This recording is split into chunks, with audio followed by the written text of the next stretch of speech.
Friends, मैं एकता शर्मा और हम पढ़ रहे हैं chapter the book that saved the earth. The book की वो पुस्तक दैट सेव्ड द अर्थ जिसने पृथ्वी को सेव किया, जिसने पृथ्वी को बचाया।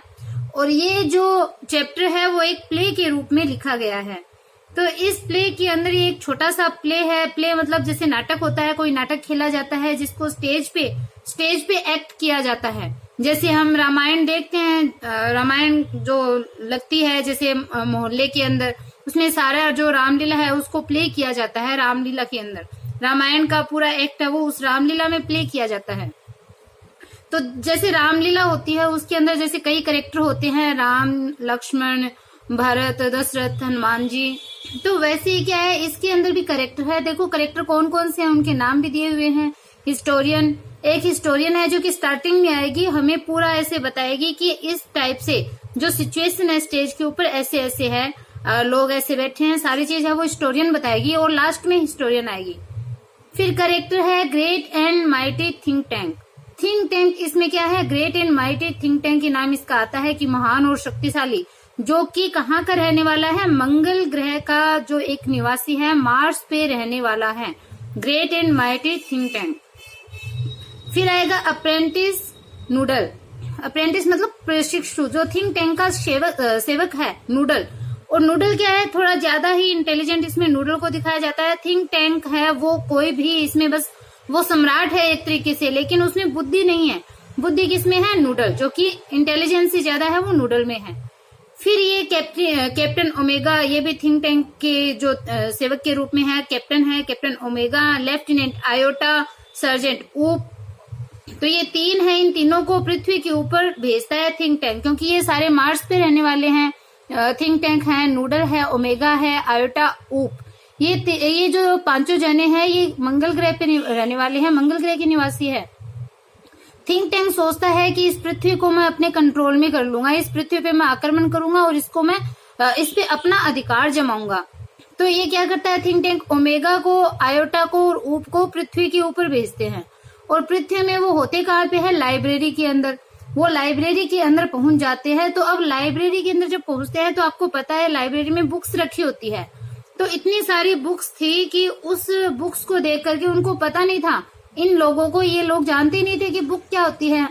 इस बुक को वो क्या समझ लेते हैं कि ये बुक्स नहीं है, ये सैंडविच है, ये खाने की चीज है। वो अपना अनुमान लगाने लग जाते हैं कि ये बुक्स नहीं है, ये किताबें नहीं है, ये तो सैंडविच है, इसको खाया जाता है।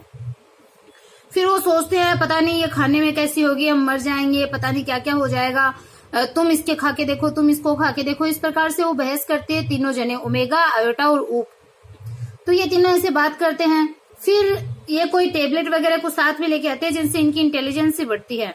तो जैसे ही वो उस टेबलेट को खाते हैं तो उनको थोड़ा किताबों में क्या लिखा गया है वो चीज उनको थोड़ी समझ में आने लगती है। और वो क्या पढ़ते हैं, एक किताब को लेते हैं जो कि नर्सरी क्लास की कविता है। कविताएं छोटे बच्चों की होती है ना, उस टाइप से वो छोटे बच्चों की कविताओं की किताब को लेते हैं।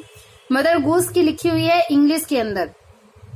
तो अब वो एक किताब को पढ़ते हैं और उसमें जो वर्ड्स है, जो राइमिंग वर्ड्स जो लिखे हुए हैं, बच्चों की किताबें राइमिंग होती है, जो कविताएं होती है वो वैसे ही राइमिंग होती है। तो जैसे ही वो उस राइमिंग को पढ़ते हैं तो वो अलग अलग गेस है वो करने लग जाते हैं, अनुमान लगाने लग जाते हैं कि इसमें तो ये लिखा है, ऐसे लिखा है। हम आगे पढ़ेंगे तब आपको पता चलेगा क्या लिखा हुआ है, क्या गेस वो करते हैं। फिर इस टाइप से वो थिंक टैंक है वो डर जाता है कि अरे ये तो पृथ्वी वाले बहुत स्ट्रांग है, ये तो अपने को पहले से ही जानते हैं, ये हम पे हमला कर सकते हैं, हम मारे जा सकते हैं, इन्होंने मुझे पहचान लिया है। ये सारी चीजें उसके दिमाग में चलती है और वो इनको वापस बुला लेता है और खुद वहां से भाग जाता है और पृथ्वी पे आक्रमण करने का जो उसका प्लान था वो यहाँ पे इसको छोड़ देता है।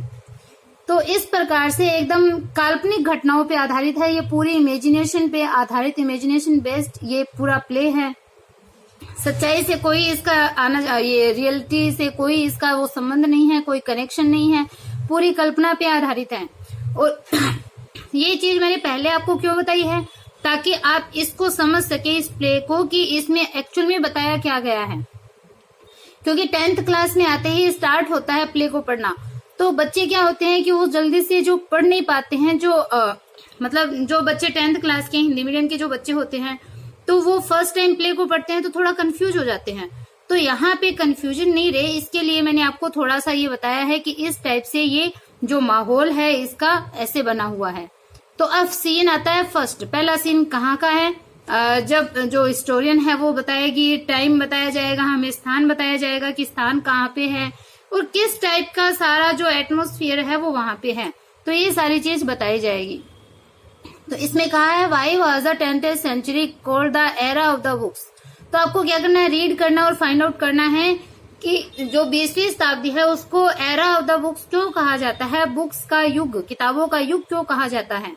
सेकेंड आपको फाइंड आउट करनी है कि who try to invade the earth in the 21st century, कि 21वीं शताब्दी के अंदर पृथ्वी के ऊपर इन्वेड होता है आक्रमण करना, आक्रमण करने की कोशिश कौन करता है, तो ये चीज आपको यहाँ पे फाइंड आउट करनी है। तो देखो टाइम बताया है, ये कौन सा समय है, कल्पना पे आधारित है तो समय बता दिया। यहाँ पे 25th सेंचुरी 25वीं शताब्दी का समय है। और प्लेस, प्लेस यानी स्थान, स्थान कौन सा है? The museum of ancient history. तो प्राचीन जो हिस्ट्री है, प्राचीन जो इतिहास है, एंशियंट मीन्स प्राचीन, तो प्राचीन इतिहास का म्यूजियम, म्यूजियम मीन्स संग्रहालय, तो जहाँ पे मतलब बहुत सी पुरानी चीजों को रखा जाता है, तो जहाँ पे चीजों को संग्रह होता है उसको म्यूजियम बोलते हैं, तो संग्रहालय हो गया ये प्राचीन इतिहास का संग्रहालय। Department of the 20th century on the planet earth. तो डिपार्टमेंट कौन सा? विभाग ऑफ द 20th सेंचुरी 20वीं शताब्दी ऑन द प्लेनेट अर्थ, के पृथ्वी ग्रह के ऊपर 20वीं शताब्दी का विभाग। और विभाग कौन सा? प्राचीन इतिहास का संग्रहालय, ये यहाँ का प्लेस है।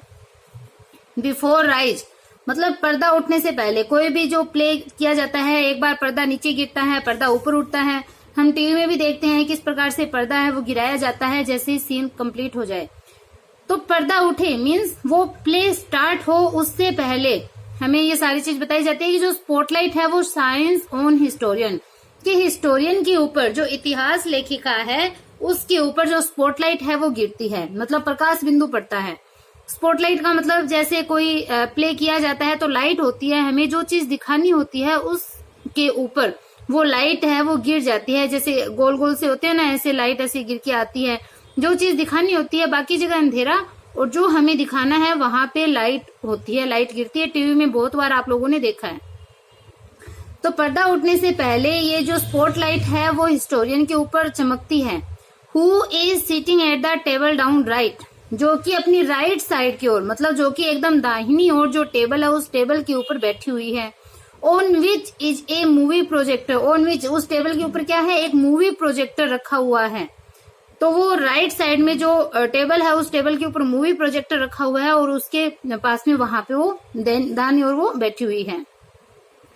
A sign on a angel beside her read museum of ancient history, कि ए साइन ऑन मतलब एक साइन मतलब एक जो बोर्ड सा होता है, ऑन एन ईजल, ईजल मतलब जो चित्रफलक होता है, तो उस चित्रफलक के ऊपर एक साइंस है वो बेसाइड हर रीड मतलब उसके ऊपर लिखा हुआ है। रीड मतलब यहाँ पे लिखने के लिए आया है कि उसके बगल में, बेसाइड हर मतलब उसके बगल में एक चित्रफलक है, उसके ऊपर एक साइन है, उस पर लिखा हुआ है, क्या लिखा हुआ है? म्यूजियम ऑफ एंशिएंट रीड, के प्राचीन इतिहास का संग्रहालय। Department of the 20th century 20वीं शताब्दी का विभाग। She stands and bows to audience, अब ऑडियंस बैठी हुई है। सी स्टैंड्स मतलब वो स्टैंड मतलब दर्शकों के सामने वो स्टैंड मतलब खड़ी होती है, बोज यानी झुकती है, टू ऑडियंस ऑडियंस का अभिवादन करती है झुक करके, जैसे अभिवादन करने के लिए थोड़ा सा झुका जाता है ना, तो उस टाइप से she stands and bows to audience, कि वो दर्शकों के सामने खड़ी होती है और उनका अभिवादन करने के लिए वो झुकती है। तो बोज मीन्स होता है झुकना। उसके बाद में अभी हिस्टोरियन है वो बोलती है, क्या बोलती है? कि गुड आफ्टरनून मतलब दोपहर का टाइम है, गुड आफ्टरनून अच्छी दोपहर। Welcome to a museum of ancient history and to my department. तो वेलकम टू अ म्यूजियम, कि हमारे म्यूजियम में, हमारे संग्रहालय में और हमारा जो प्राचीन इतिहास है उसमें स्वागत है, उनका स्वागत करें। टू माय डिपार्टमेंट और मेरे विभाग में, मतलब प्राचीन इतिहास के म्यूजियम में और प्राचीन इतिहास के डिपार्टमेंट में आपका स्वागत है। Curiosities of the good old far और 20th सेंचुरी। तो क्यूरियोसिटी मतलब जो जिज्ञासा होती है उसके लिए क्यूरियोसिटी वर्ड है वो आता है, किसी चीज के लिए जिज्ञासा होना। और the good old, good old मतलब जो अच्छी जो चीजें हैं, अच्छी पुरानी चीजें हैं, फार और 20th सेंचुरी 20वीं शताब्दी, फार ऑफ मतलब उससे पहले की, 20वीं शताब्दी की और उससे पहले की। तो देखो 20वीं शताब्दी की और उससे पहले की जो अच्छी और जो पुरानी चीजें हैं उनके बारे में क्यूरियोसिटी रखने वाले या उसके बारे में जानने वाले जो मेरा जो प्राचीन इतिहास का जो म्यूजियम है और जो डिपार्टमेंट है वहां पे आपका स्वागत है। तो देखो इसने बताया अब आगे की the 20th century was often called the era of the books, कि जो 20th सेंचुरी है, जो 20वीं शताब्दी है, उसे प्राय एरा ऑफ द बुक्स कहा जाता है, किताबों का युग कहा जाता है। In those days there were books about everything from ant eaters to Zulus. देखो इन दोज डेज की उन दिनों में, मतलब कोई भी पुराना टाइम था कि उन दिनों में देर वर बुक्स अबाउट एवरीथिंग, की प्रत्येक चीजों के बारे में बुक्स थी, प्रत्येक विषय के ऊपर किताबें थी। फ्रॉम एंट ईटर्स मतलब चींटियों को खाने वाले जो जानवर होते हैं वहां से लेकर के जुल्लू तक, जुल्लू जो कि अफ्रीकी कबीलों में रहने वाला एक कोई जानवर है। तो एंट ईटर से लेकर के मतलब चींटियों को खाने वाले जानवर से लेकर के जो जुल्लू है वहां तक प्रत्येक विषय के ऊपर वहां पे किताबें थी। मतलब एंट ईटर मतलब जो छोटे होती है चींटी सबसे, तो छोटे से छोटे चीज से लेकर के एकदम बड़ा से बड़ा जो चीज है, तो वहां तक हर विषय के ऊपर क्या थी, पुस्तकें थी, किताबें थी। Books taught people how to and when to and where to and why to. जो बुक्स होती है वो लोगों को सिखाती है, टॉट मतलब सिखाना, पीपल यानी लोगों को, कि हाउ टू कैसे करना है, कोई भी काम है वो कैसे, व्हेन टू कब, वेयर टू कहाँ, एंड व्हाई टू और क्यों, मतलब कैसे कोई काम है वो किया जाए, वो सारी चीज है वो बुक्स लोगों को सिखाती थी। They illustrated, educated, punctuated and even decorated, कि दे इलुस्ट्रेटेड मतलब जो पुस्तकें होती थी वो इलुस्ट्रेट होता है उदाहरण देकर के कोई चीज समझाना, तो वो इलुस्ट्रेट करती थी, वो उदाहरण देकर के वो किताबें हैं वो समझाती थी। एजुकेटेड शिक्षित करती थी। पंक्चुएटेड मतलब अनुशासित करती थी। एंड इवन डेकोरेटेड और यहाँ तक कि वो हमें डेकोरेट भी करती थी, क्योंकि जब नॉलेज हमें हो जाता है, ज्ञान हमें हो जाता है, तो हमें एक तरीके से वो डेकोरेटेड कर देती है, बाहरी रूप से नहीं आंतरिक रूप से वो हमें सुसज्जित कर देती है, तो वो हमें सजाती भी थी। But the strangest thing a book ever did was to save the earth. But the strangest लेकिन सबसे जो विचित्र कार्य था, विचित्र thing a book ever did एक पुस्तक ने जो किया था वो क्या था, टू सेव द अर्थ की पृथ्वी को बचाया। ये सबसे स्ट्रेंजेस्ट वर्क है वो उसने किया था। किसने किया था? पुस्तक ने किया था। You haven't heard about the Martian invention of 2040 कि you haven't heard आपने नहीं सुना होगा about the Martian invention मतलब मंगल ग्रह का जो इन्वेंशन आक्रमण था of 2040 की आपने 2040 का जो मंगल ग्रह का जो मतलब इन्वेंशन मतलब मंगल ग्रह के लोगों का जो आक्रमण था उसके बारे में नहीं सुना आपने नहीं सुना है। What do they teach children nowadays कि टास्क मतलब ये जो टास्क नहीं है, सॉरी टच ये आवाज है जो मुंह से निकाली जाती है, ऐसे करते हैं वो आवाज।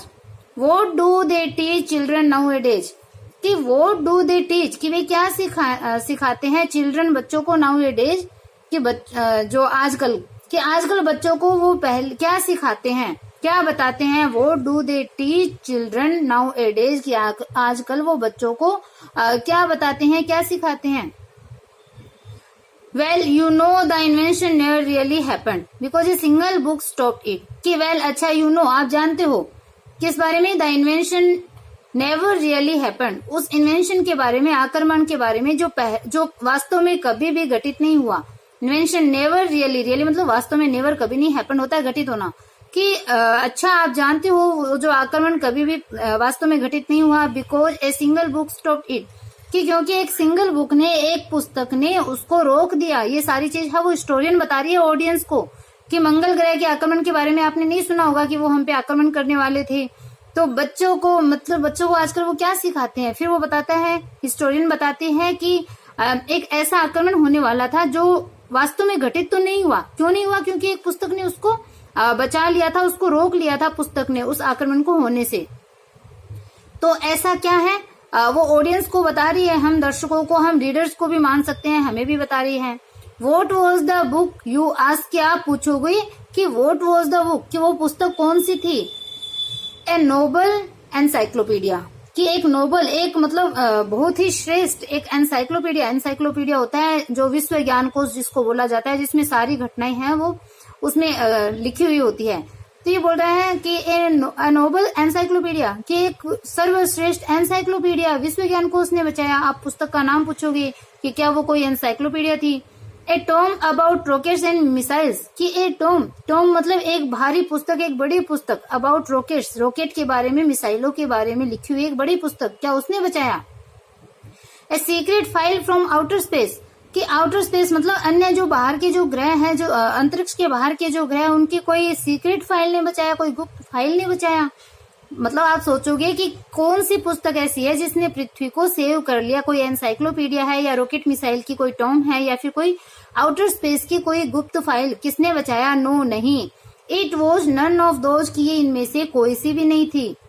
इट वॉज ये थी, but here let me turn on the historiscope and show you what happened many centuries again 2040। तो बता रही है कि इट वॉज, कि ये पुस्तक थी, इनमें से तो कोई सी नहीं थी, ये थी। बट लेकिन है यहाँ पे लेट मी टर्न, कि मुझे टर्न करने दीजिए, ऑन द हिस्ट्रीस्कोप, कि हिस्ट्रीस्कोप को मुझे टर्न करने दीजिए, हिस्ट्रीस्कोप को मुझे चालू करने दीजिए। मतलब वो क्या घटना घटित हुई थी वो मुझे आपको दिखाने दीजिए। शो यू, आपको दिखाने दीजिए, what happened many centuries ago, बहुत शताब्दियों पहले, इन 2040, कि बहुत शताब्दियों पहले 2040 के अंदर क्या हैपन हुआ था, क्या घटित हुआ था, वो आपको दिखाने दीजिए, मुझे हिस्ट्रीस्कोप को चालू करने दीजिए। क्योंकि मैं पुस्तक का नाम आपको नहीं बता रही, पहले जो जो घटना घटित हुई थी वो मुझे आप बताने दीजिए। तो she turns on projector and points it left, कि वो प्रोजेक्टर को टर्न करती है, जो टर्न्स ऑन मतलब प्रोजेक्टर को वो शुरू करती है, चालू करती है वो प्रोजेक्टर को, एंड पॉइंट्स इट लेफ्ट, और इसको लेफ्ट मतलब बाईं ओर इसको घुमाती है। Spotlight on historian goes out, अब जो स्पॉटलाइट जो हिस्टोरियन के ऊपर थी उसने अपना प्रोजेक्टर ऑन किया है, उसको बाईं साइड घुमाया है। Spotlight on historian goes out, अब जो हिस्टोरियन के ऊपर जो स्पॉटलाइट होती है वो गोज आउट मतलब चली जाती है हिस्टोरियन के ऊपर, अब स्पॉटलाइट नहीं है। Comes up down left on think tank who is seated on A raised box arm folded, कि कम्स अप, और वो आती है, जो स्पॉटलाइट है वो आती है किस पे, डाउन लेफ्ट बाई साइड पे, ऑन थिंक टैंक, के थिंक टैंक के ऊपर, मतलब बिल्कुल बाई साइड जो थिंक टैंक है उसके ऊपर वो स्पॉटलाइट है वो चली जाती है। Who is seated on A rest box, जो कि एक रेस्ट बॉक्स में, एक ऊंचे बॉक्स पे बैठा हुआ है। आर्म्स फोल्डेड मतलब अपने हाथों को फोल्ड किए हुए, अपने हाथों को मोड़ करके वो एक ऊंचे बॉक्स के ऊपर बैठा हुआ है। कौन, जो थिंक टैंक है। अब वो स्पॉटलाइट है वो थिंक टैंक के ऊपर आती है, मतलब अब जो एक्ट है वो स्टार्ट होने वाला है, और हिस्टोरियन हमें वो सारी की सारी स्टोरी है वो हमें यहाँ पे दिखाएगी। आप इमेज कीजिए कि इस प्रकार से सारी चीजें स्टेज पे चल रही है, हम ऑडियंस में बैठे हैं सीट के ऊपर, जैसे हम किसी सिनेमा हॉल में मूवी देखने के लिए जाते हैं ना, तो हम सीट पे बैठे होते हैं और सारी घटना हमारे सामने चलती है, और वो लाइट है वो ओनली प्रोजेक्टर के थ्रू उस पर्दे पे ही रहती है हॉल के अंदर, सिनेमा हॉल के अंदर, और चीजें हमें कुछ भी नहीं दिखती, केवल वो लाइट है, जहाँ पे लाइट होती है वो ही चीज हमें दिखती है। तो बस वहां पे क्या दिखा रखा है, जो सीन स्टार्ट कहाँ से होता है, थिंक टैंक बैठा है एक ऊंचे बॉक्स के ऊपर अपने हाथों को मोड़े हुए। He has a huge egg shaped Henry and he wears a long robe decorated with stars and circles। अब वो कैसा दिख रहा है थिंक टैंक, उसके बारे में बता रहा है कि he has a huge, कि उसने एक बड़ा सा, and egg shaped Henry, Henry यहाँ पे हेड के लिए आया है, सिर के लिए, कि उसका एक बड़ा सर है, और कैसे है, एग शेप्ड मतलब अंडाकार है, उसका सर है वो एकदम अंडाकार है। इमेज कीजिए आप, एक आदमी बैठा है, उसका सर है वो इस टाइप से अंडाकार के रूप में बना हुआ है, बहुत बड़ा सा है। And he wears a long robe, और उसने एक लंबा सा एक लबादा पहना हुआ है, decorated with stars and circle, कि स्टार से, सितारों से, और सर्किल्स मतलब जो गोल गोल जो आकृतियां होती है वो जो गोलावृत है उनसे, और स्टार से डेकोरेटेड सुसज्जित एक लंबा लबादा पहना हुआ है। Apprentice noodle stand beside him at an elaborated switch board, कि जो नूडल है वो क्या है, बिसाइड हिम उसके बगल के अंदर एक जो एलैबोरेटेड स्विच बोर्ड है, एलैबोरेटेड मतलब एकदम से सुसज्जित, एकदम सावधानी से बनाया हुआ जो स्विच बोर्ड है, उस स्विच बोर्ड के पास में जो अप्रेंटिस प्रशिक्षु जो नूडल है वो उसके बगल में खड़ा है। A sign on an easel read, और एक ईजल मतलब एक चित्र फलक है, उसके ऊपर लिखा हुआ है, क्या लिखा हुआ है, मार्स स्पेस कंट्रोल, कि मंगल अंतरिक्ष नियंत्रण great and mighty think tank, शक्तिशाली mighty think tank, commander in chief,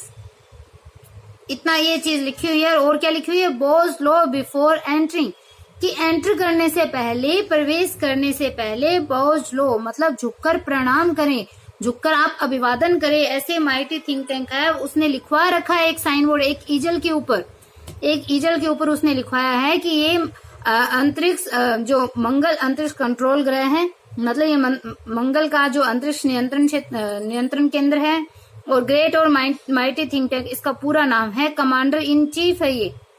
और प्रवेश करने से पहले आप झुककर क्या करें, अभिवादन करें, ये जरूरी है। तो ये जो थिंक टैंक है वो अपने आप को सुपीरियर समझता है।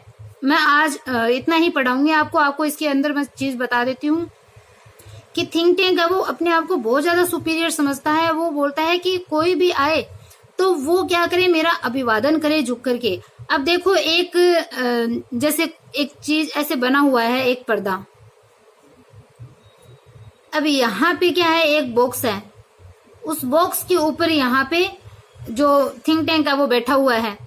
ये सीन चल रहा है, हम इधर चेयर पे बैठे हुए हैं, हम ऑडियंस है इधर, और ऐसे वो बैठा हुआ है। और यहाँ पे क्या है, वो कैसे बैठा है, उसका सर है वो बहुत बड़ा सा, ऐसे अंडाकार है, बहुत बड़ा है, और वो अपने हाथों को मोड़ करके, जैसे हम अपने हाथों को मोड़ते हैं ना, उस टाइप से हाथों को मोड़ करके वो बॉक्स पे बैठा है। और उसके साइड में, उसके बगल में जो नूडल है वो भी खड़ा है। अब उसका हेड बड़ा है, ये बात आपको याद रखनी है, क्योंकि आगे ये चीज है वो आएगी, जो वो बुक पढ़ेंगे उस बुक के अंदर ऐसे लाइन आएगी। तो उसका सर बड़ा है, अंडाकार है, और वो बहुत ही ज्यादा घमंडी है, और मतलब वो अंतरिक्ष पे, ये अर्थ पे वो आक्रमण करने की सोच रहा है। इतनी चीज अपने को ध्यान रखनी है। इसके करेक्टर आए हैं, इसने ओमेगा, ऊप और आयोटा को इसने अर्थ पे भेजा है। ये 3 नाम अपने पहले भी आ गए। इन तीनों से क्यों भेजा है, इन तीनों को, नूडल और थिंक टैंक तो है अभी मार्स पे, इन तीनों को अर्थ पे भेजा, और इन तीनों को भेज करके ये जानकारी ले रहे हैं कि अर्थ के लोग कैसे हैं, अर्थ कैसी है, किस टाइप का वहां पे एटमॉस्फेयर है, कैसा वो है, सारा सिस्टम जो है ना वो वहां पे पता लगाता है। और होता क्या है, वो थोड़ी सी देर बाद में वो पृथ्वी पे आक्रमण करने वाला होता है, लेकिन इतनी देर में उनको क्या होता है, लाइब्रेरी में पहुंचते हैं तो वो बुक्स, उनका माइंड है वो चेंज कर देती है, और स्टोरी कैसे शुरू होती है उसको हम कल पढ़ेंगे। आज के लिए आपको बस इतना बताना था कि ये जो स्टेज की जो किस प्रकार से एक्ट उसको किया जा रहा है, किस प्रकार की सिचुएशन है। फिर कल हम इसको पढ़ेंगे तो हम इसको डायलॉग वाइज पढ़ेंगे। कभी नूडल का डायलॉग आएगा, कभी थिंक टैंक का आएगा, फिर आयोटा का, ऊप का, ओमेगा का, सबके डायलॉग यहाँ पे आएंगे। आई होप आपको इतना समझ में आ गया है। तो आराम से हम समझेंगे इसको, स्टेप बाय स्टेप इसको हम पढ़ते चलेंगे। अगर आपको चैप्टर समझ में आया है देन आप चैनल को लाइक सब्सक्राइब करना बिल्कुल भी ना भूलें। आप नेक्स्ट वीडियो में जरूर इसको देखें, आपको बहुत अच्छे से ये सारी चीज क्लियर होने वाली है। Okay bye.